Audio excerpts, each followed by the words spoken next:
Do you have low back pain while picking things up off the ground? Well, give this week's Thorough Thursday a try, where we go over barbell RDLs. So the two main reasons people have pain when they're picking things up off the ground is because they can't brace their core tight enough, or they can't engage their posterior chain.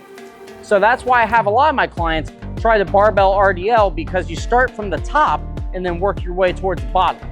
So many of my clients that have pain picking things up off the ground, we started with this exercise and variations of it, and then progress to a point where they're picking things off the ground.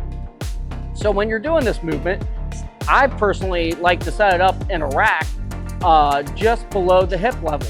So that way, when I'm setting up for this, I'm going to walk up to the bar so my thighs are touching the bar. I'm going to squat down, push my hips back, and grab the bar about shoulder width apart. So from this position, I'm going to pull my shoulder blades back as far as I can, prying my chest up, and then I'm going to stand up with the weight. Now, if you're facing towards the rack, you're going to take a couple steps back. If you're facing away from the rack, you'll just step forward. But once you step away from the rack, you're just going to push your hips back while maintaining a flat back as much as possible. So the depth on this is going to vary from individual to individual. So for some people, you're going to be able to go all the way down to the floor and come back up. Now, for most of the people I've dealt with that have low back pain, going right below the knee seems to be a safe point. But again, make sure you consult a professional to make sure your back is staying flat while doing this range of motion. There's some people I've worked with that can only go about an inch above their knee.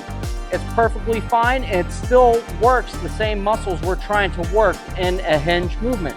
So while you're keeping your back flat, you're just pushing your hips back as far as you can, trying to keep your legs straight. You're going to stand back up and try to stand as tall as you can. So another big problem with this is and especially in deadlifts in general, is that people try to lock out their hips by pushing them forward and leaning back.